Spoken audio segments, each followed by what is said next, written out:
This podcast is a quest for well-being, a quest for a meaningful life through the exploration of fundamental truth. Enlightening ideas, insights on physical, mental, and spiritual health. The inspiration is love. The aspiration is to awaken new ways of thinking that can lead us to a new way of being well. Welcome to Body, Mind, and Soul Healing Conversations.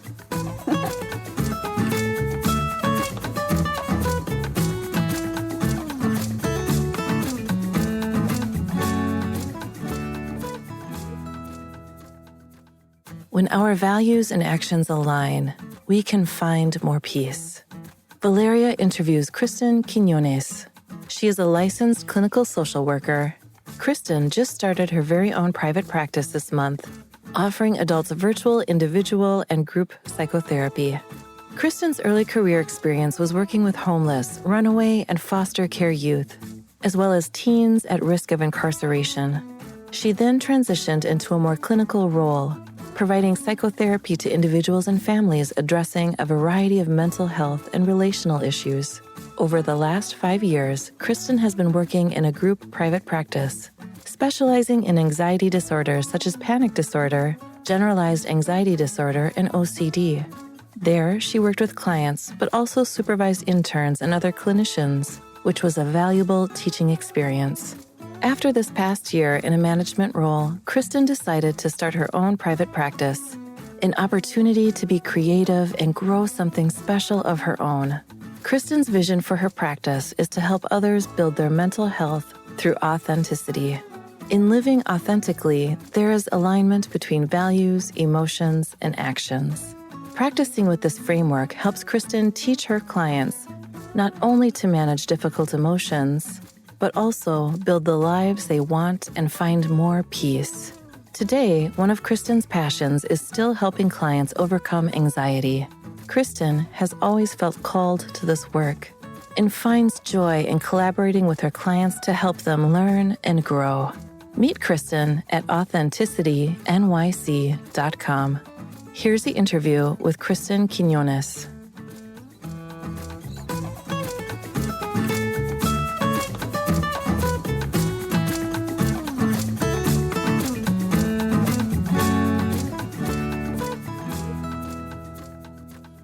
In your own words, who is Kristen Quiñones? So I am a social worker. I provide psychotherapy to adults for a variety of things, but specializing in anxiety.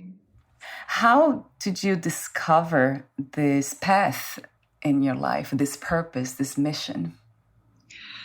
So when I was a small child, I was very into helping my classmates. I liked to tutor. I think I imagined a potential path of teaching, actually. But when I got to high school, I became extremely interested in psychology. I formed these really wonderful, meaningful relationships with guidance counselors. And I just had such a positive experience on the mental health front. So that was just something that really always piqued my interest. And then I pursued it in school, and it just led me to social work. I was able to combine helping with teaching, and it just felt like the right path to me. And I've felt called in that direction ever since, and it just feels right. I love to hear that. It feels right. Would you say it feels good? Would that be another way of saying it? Yeah, I would. I think that resonates as well. How do you define authenticity? So to me, authenticity is about being able to align a number of things in your life. So it's being able to recognize and identify what your values are, what's really important to you, and focus on how you truly feel emotionally, how you truly feel versus how you think others view how you should feel or act, or what they think the right thing to do is in any given situation. When we align our values and feelings with our actions, we find more authenticity. We're able to live a more authentic life because we're honoring ourselves. And that is, life-changing to be able to incorporate more of that into your day-to-day. It's something you can build. And it's something that's very important to me personally and professionally. It's something I try and help my clients work on every session. That makes so much sense. The idea of doing what we believe in or value. Are they the same thing, Kristen, values and beliefs? That's a good question. It's, that is something to differentiate. I would say they are different, especially in terms of the way we work with them in therapy. So values, I would say, are these core things that are really important to us, things that we want to prioritize. And then I would say beliefs are things that we are taught or exposed to, or we kind of form throughout our life around certain things. And I think beliefs shift and change. There are certain beliefs we have at certain times of our lives that really serve us well and point us in the right direction. Then there are times where they no longer serve us to the best that they should. So we need to shift them and change our beliefs. And I would say values for me are a little more concrete. It's not to say they're not changeable, but I think beliefs are something we work with in a different way. That also resonates. So values, they can't change, but they usually don't change in a way, right? We cannot be certain about that. Where do values come from? You just made me think about this now. Yeah. Is that something that we are born with? I think they're instilled in us through our environment and the people around us in that environment, our family, our early caregivers. I think these are things, that are learned from a young age. I do think that we can form new values as we grow older, but I do think there are some core ones that just come from very early in life that are very hard to change, which is not a bad thing because some of them can be really wonderful. Another question. It's based on a phrase that I've read on your website. It reads, "Living authentically is challenging, but incredibly rewarding." So the question is, why is it challenging? Well, when we live authentically, we very often have to face discomfort and really difficult situations. It could be just an uncomfortable situation, or it could be discomfort with another person. So there are some times where we have to go headfirst into conflict, not necessarily a fight, but, a disagreement or some type of conflict with somebody in order to stand up for ourselves, to prioritize ourselves, to live in line with our values and set our own boundaries. So that can be really difficult, especially for folks who have anxiety, or they've had really difficult experiences in the past with this, or they just have not felt safe in certain relationships through their life, where this can be really, really hard to do. And in a way, they then avoid doing those things. And then they don't feel like they have that authentic sense of self. So it does require facing a lot of discomfort to start building more of that authenticity. Another beautiful answer. It really makes sense to me. It's not easy for me to say no, like boundaries. It's a tough one. And I often wonder why. And then I know, of course, my childhood and the way I was brought up with a lot of trauma, and I couldn't really trust human beings around me. How interesting how it affects us. And I wonder if it ever goes away, Kristen, because I still feel like I still see in myself some of those hesitations to say no to certain people, especially my family members. Yeah.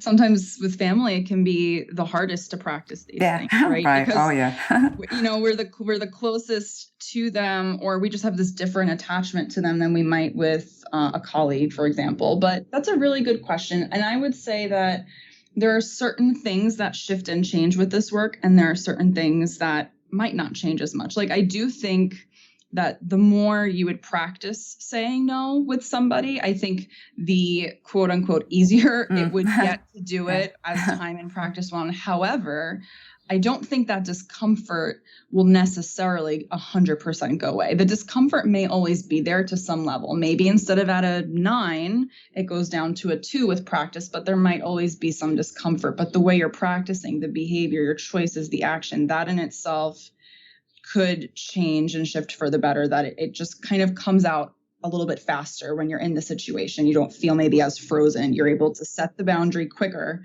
but you'll still kind of feel a little, uncomfortable for the rest of the hour or the afternoon or the day. Almost like a feeling of guilt in a way. Yes. Oh, that's one of the most intolerable emotions. Yeah, that's a tough one. How would you describe a healthy and happy person? A healthy and happy person.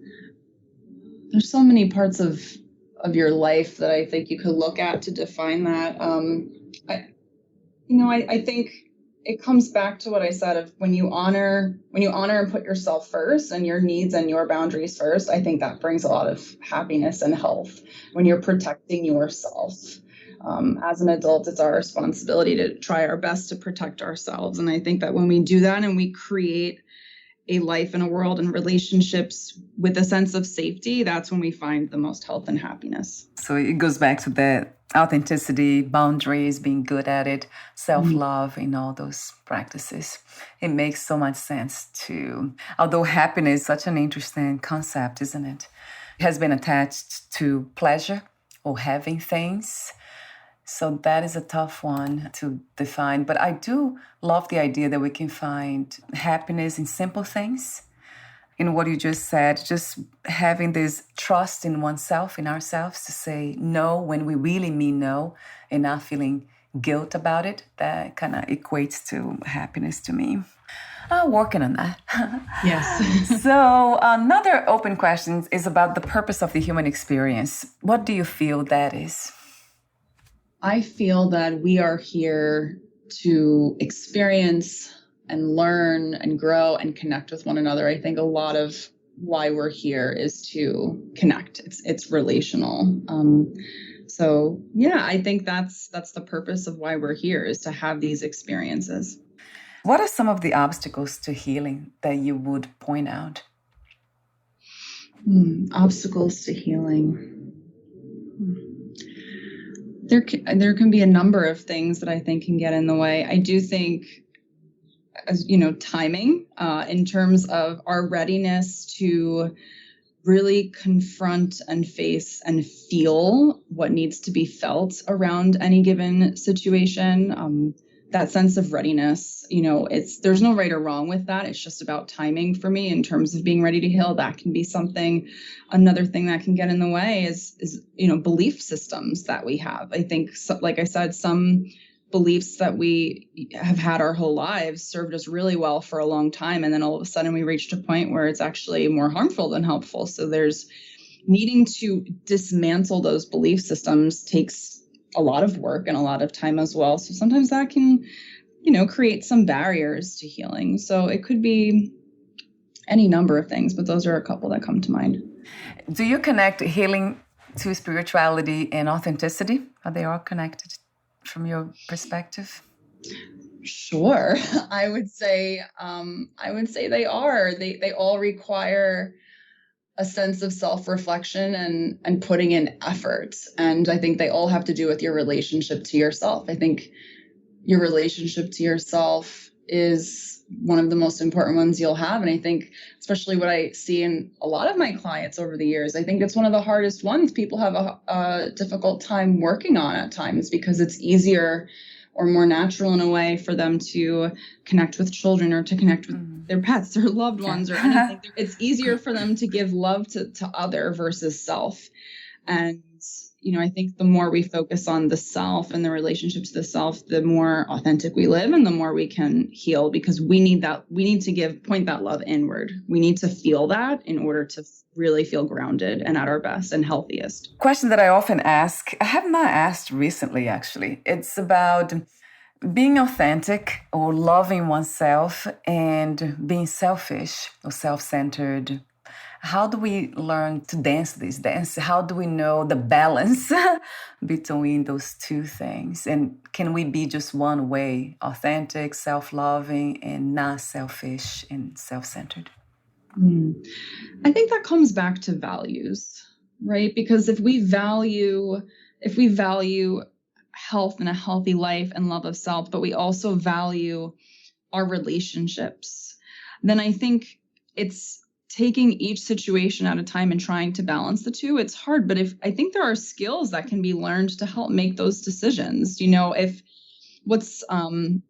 someone told me this, I'm not sure where the quote is from, but they said, what's best for one is best for all. And I think that's a really good quote, because if it's not best for you, then it's not best for everyone, because it could hurt the relationship. I think boundaries help preserve health in relationships. So being able to balance boundaries that keep you healthy, and also being able to give to others. So saying yes to requests instead of no, or maybe going to that thing you don't really 100% want to go to, but you're okay with it because you really care about the person. Like making those decisions where you're still giving, but you're preserving yourself. I think it is possible, but you're right. It is a dance. It does require really thinking through what's important to me, what's best for me, but also what's best for all. What a fascinating dance this life is. We're always trying to find the middle path, or that balanced way of being. And it's a constant effort. And it does take work. Yeah, you said that earlier. It's so true. Do you offer online sessions and also in-person groups, corporations? So my private practice is actually brand new. I am doing virtual therapy right now with adults in New York, and I'm doing individual and groups. So groups is something that I'm really excited about. I think what's really cool about it is that it can incorporate even more of that teaching, which is really exciting. So I am also focusing on group therapy right now. Okay, so that's great to know. And the information you just mentioned can be found on your website. And I'll have that on your podcast profile too. So let's talk about redefining one's relationship with anxiety. You mentioned anxiety, but now I get to ask you some specific questions about it. Anxiety. Tough one for me about anxiety is this idea that life can be peaceful, quiet all the time. And stress is not needed. We don't have to have stress or feel stressed. What is anxiety, and what is the difference between healthy stress and unhealthy stress? Sure. Oh, really good distinctions to make. So what is anxiety? Anxiety is an emotion that we have. It is our body's way of communicating something to us, some type of fear, which to me, I would say, I personally don't want to get rid of my anxiety. And if me from 10 years ago heard me say that, I'd be very confused. But I don't want to get rid of my anxiety because I now have this different relationship with it. Seeing my emotions as messages in terms of something that I need to do differently. Maybe it needs to bring me to action to make a different decision or do something different. To me, that is extremely valuable. And the thing with anxiety and fear is that it's incredibly protective. So these are very important messages that we need. So to me, healthy stress, is, having a lot on your plate, maybe feeling a little overwhelmed, a little bit busy, having a difficult situation at your hands, and being in some type of crisis. Maybe a family member is going through a health issue or something, is stressful, right? Like those are life things that happen, and that's very normal and it's very healthy. To me, anxiety is when you start physically feeling quite ill. You have all these really intense physical sensations. They're very persistent.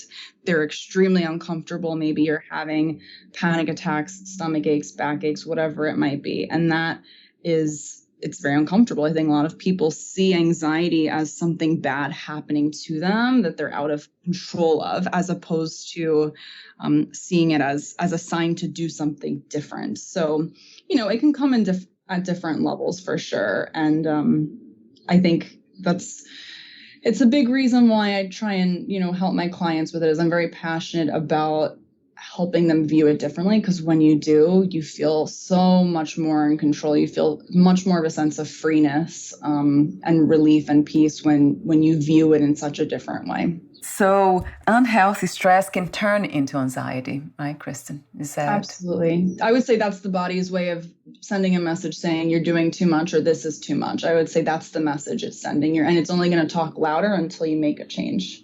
And how do we learn to manage, or how do you teach your clients to manage anxiety or to view it differently? Do you have steps, step 1, 2, and 3, or it depends on the person? It depends on the person, but there are so many different skills. I think it's just a matter of which order to do them. So, if somebody is coming in crisis and they're dissociating, they're having panic attacks, they're having suicidal thoughts, they're experiencing these high levels of anxiety, we are going to focus on distress tolerance skills to help them cope with all of these physical sensations of anxiety. When you give them that, they feel more like, okay, I have something I can do. I have a concrete, tangible strategy I can turn to if I'm feeling very unwell. And that has to be step 1 when someone's anxiety is at that level, versus somebody who maybe they have a lot of worry, just general worry all the time or about something specific. We're going to go much more into what's so scary about that and really trying to understand it and get to those underlying beliefs. And then we can decode the messages and be like, your body's telling you something. What is it saying? Doesn't feel right here. What do you think it's saying to do? What do you need? And then we learn self-talk of how do you, as an adult, you are the grown-up now. There's no more parent around to do this for you because you're not 5. Like you have this responsibility as an adult to soothe yourself. Right. And how do you soothe yourself? How do you talk to yourself? What do you say back to yourself? What do you say to your body? Do you say, I hear your message. Thank you. I'm okay. I can keep myself safe. It's about that self-talk. It's powerful. And we use lots of imagery, and there's so many wonderful resources and tools to help someone learn to soothe in that way. It's very inspirational, the idea that we can self-soothe, because some of us have not learned to do that. Even from our parents, we didn't have loving parents. So it's a tough balance to find for a lot of us, for many of us, unfortunately. No, absolutely. I was just going to say, I think you really hit the nail on the head with that, because if it wasn't given to us as children, or it wasn't modeled to us, then it's our responsibility as adults to learn that, and that can be really hard. And sometimes we have to face the fact that we're really sad that we didn't get that, but then accept that it's now our turn to take control, and that can be really beautiful. So true, Kristen. Yeah, it is. It has been my case, and it takes so long a lot of times, right, to learn these things. I think I started my path on self-valuing and self-love and self-soothing at 37. Now I'm 45. So isn't it interesting? I wonder why it takes so long. Is that because I was not open to healing? I often wonder why I was not focusing on healing before. I would say, and obviously I don't know your whole story, but I would still say that all of these experiences you had up to that age, I think on some level you were doing the prep work to get there, and then something really shifted at that age that you were open to do all of that, but you were still doing these things to get ready to be in that spot. It's never too late. So true. And in my case, it was anxiety first. I was always anxious and about everything, which anxiety now, as you said, has to do with fear, underlying fears, all kinds of fears. And then it became depression. And I think it was never separated, really. I think I was anxious and depressed at the same time. Is that something that you have found to be true? Oh, I think that's very common. I think the two go hand in hand many times, and they kind of rise and fall. So no emotion is permanent. Every emotion it's like a wave. It goes up and down. So what the anxiety is all this adrenaline, it goes up, and then it drops down into this sadness. So when you have anxiety or this fear about a situation, or you're scared of doing something, or someone's making you feel unsafe or uncomfortable, that reaches a peak. And then when we feel too scared or paralyzed to make a change and to do something about it, we then get really sad and depressed about it. It's like this grief of just not being able to see that change and make that change in your life. So then you just feel very sad about it. And the sadness is saying, this is not right either. So it's a similar message, but it's being communicated in a different way. I keep reflecting on that, how we do have this almost like built-in self-healing tool within ourselves that it has to be activated. And a lot of times by others, people like yourself, therapists and healers. And a lot of times what it takes is the being open to ask for help and support. That's the main, to me, has been a huge factor, asking for help. Yeah, absolutely agree. It was said before, I don't know who said that, where I got that from. You probably have heard too, that fear and love, they are opposites. We cannot love if we are in fear. Is that something that resonates? That's an interesting thing to think about, how the two could be potentially opposite. I guess, could you clarify, would you mean fear in the relationship, or of being vulnerable, or? I guess in general, I love the broad view of things, of everything. So I'm wondering if this can be applied to life itself and everything we do, because we are not separate from the things in our thoughts and our actions. So I'm wondering if love and fear can occupy the same space. I would say yes, because I think that if I'm thinking about it in let's say the ideal or the healthiest way, I would say that in our relationships where we have lots of love, there would be lots of healthy fear of losing the person. And that fear, the message the fear is sending is, I'm scared to lose this person or this relationship because of how much I care, and I want to really, really protect it. So I would say that that's very healthy fear, and obviously very healthy love if it's like a good positive connection, right? So like I would say that in that sense, the two can most certainly occupy the same space in a very healthy way, versus the complete opposite of, let's say, it's not the healthiest, safest relationship. I think some people do feel that love for someone and might have very, very protective, healthy fear that's telling them to maybe step back and protect themselves in a more physical way. So I think, that those feelings could coexist. Many feelings can coexist at the same time. It's all different messages. Maybe the word's not fear, right, Kristen? It might not be fear. When you mentioned loving somebody and then being afraid to lose them. Because when I think about that, I usually think about the end. That's how I get to live life, per se, with purpose, because I always start with the end. What would I do or say or create if I were to die in about 2 weeks, a month from now, 2 months? So I'm always reflecting on that. Even when I'm looking at people around me, my husband, my dog, my mother-in-law, I'm always reflecting on that. The feeling I have, it's not a fear. It's what arises when I think about losing them is appreciation. Well, like I want to give them a hug right away. Yeah. But what you're saying is it's almost like driven by that fear. Oh, could I call it a different name? Could we call it a different, not fear, but something else? I'm wondering. I think appreciation makes sense. I mean, this is why bringing spirituality into psychotherapy is so important. It's something I want to do more and more of with my clients, because what you just described is so huge. And I think so many people are missing it because they associate spirituality with religion and they don't really feel comfortable talking about death. But what you just said is so important, because you were thinking about there's, whatever your views are on the ending, you were saying what matters is right now. Right. Yeah. This connection means the world to me, and that's going to fuel even more love and gratitude and affection with these people. So I think that is so important. And I think, what you just described to me is just massive perspective, really important perspective that just powered up your love by a lot.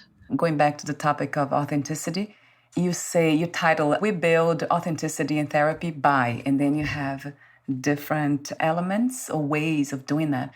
And then you talk about emotions. So I would love for you to talk to me for a moment about that. From what do you do from your perspective as a therapist? How do you teach them to become more authentic?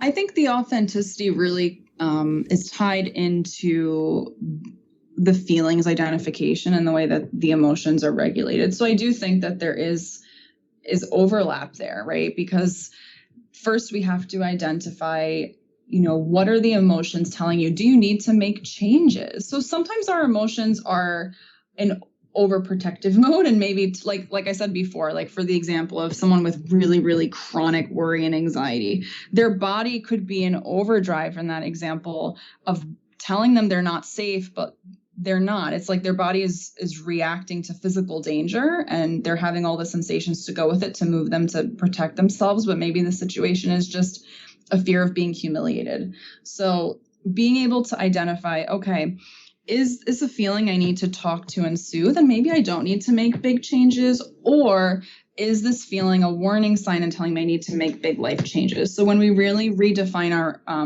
the way that we understand and interact with the feelings, then we move to the change. And I think the change is where we then talk about authenticity, right? Because when we are then behaving differently and making different choices and having relationships differently and speaking differently and setting those boundaries, that is where being more authentic comes in, because you're living it. You're being authentic, not only to yourself and being honest with yourself, but you're showing everyone else who you really are and what's important to you and what your needs are. So when you make some of those bigger changes, just in terms of how you're interacting with the world and with people, that is practicing the authenticity.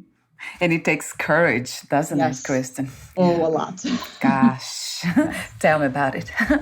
So I have the ending questions, but before that, would you like to add anything else that we left unsaid? I don't think anything big. I just, this is something I'm so passionate about and really believe in. And I just want everybody to know that they are capable of, building more of this in their life, building that authenticity, feeling more of a sense of peace with their emotions and how they navigate it. It's possible. The work can be done. The support is out there. And I just want people to know that it's never too late to learn these skills and to live them and to build the lives that they really want. And they deserve that. So that's all. That's lovely. That's truly lovely. I absolutely, as I said before, off record and probably on record here, I love this intention in humans of helping others, seeing the suffering and then trying to lessen that suffering. It's precious. What do you love most about being in a human body? Oh, I would say being with my loved ones, being able to physically, be with them, hold them, just being able to connect is so beautiful and so special. And then maybe a second thing would be, being outdoors in nature, being able to really experience the elements and everywhere we are. I love being at the beach. If I'm by water, I'm happy. So just breathing that in is just the most grounding, wonderful thing. I really enjoy that. Tell me about it too. What is freedom to you, Kristen? Freedom. So to me, freedom is being able to give yourself permission to do what's best for you. I would say giving yourself permission to feel what you're feeling, to need what you need, to love what you love. Giving yourself that permission and yourself that love is the most freeing thing. Surrounding yourself with people who make you feel free is one of the best choices you can make. At this time, what is the world's greatest need? I have to quote the Beatles. We need more. All we need is love. We need lots and lots of love. And I agree. I just think that everyone needs love, and everyone can benefit from having beautiful, loving relationships. But most importantly, love of self, forming a loving relationship with yourself, finding some self-acceptance and self-love it's huge. And the more that we teach that around the world, the more that will then pour into parenting. It will pour into our new generations of children. That can be life-changing. What is another word for life? Another word for life. I don't know if I would go with love or connection or experience. I think those three just really jump at me. Even just energy. I think they just all kind of go together. It's this one big experience that we're all here for. I love that you say that, because this morning, I woke up thinking about the human body. Human beings, actually everything to me, it's one thing. It's a spiritual experience, everything. But the human body, and then I thought about, the human body is made of love. So that's what it is. We just are made of love, but we don't know that. How interesting. Not to know what we are made of. The mind is such a fascinating tool that it tries to analyze and explain everything away, and then tries to define love, and that cannot be, from that perspective, cannot really be described or defined. Yeah, just a reflection. I don't know why I woke up with that that thought. I appreciate that. And I read something recently somewhere. It was another quote of something of, if you only knew how much the universe adored you. And to me, that's just so beautiful. And that's very spiritual too, to just kind of envision just this overwhelming love and energy coming at you from the universe. It's like, wow, that's really powerful. So being able to feel that and then also turn that inward toward yourself is just really powerful. How amazing this whole experience is. Thank you so much for your presence here today, Kristen. Oh, thank you. I'm so grateful. And before we say goodbye for today, where can we find more information about you, your services, your work, and future projects? The best place is my website, which is AuthenticallyNYC.com. Wonderful. I'll have that on your podcast profile too. Thank you again, and we'll talk soon. Bye for now, Kristen.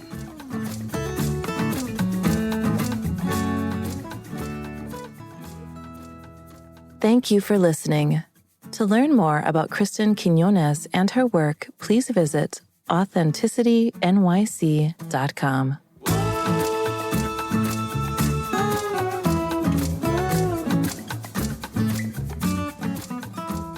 To learn more about this podcast, please visit fitforjoy.org/podcast. Thank you again for listening, and bye for now.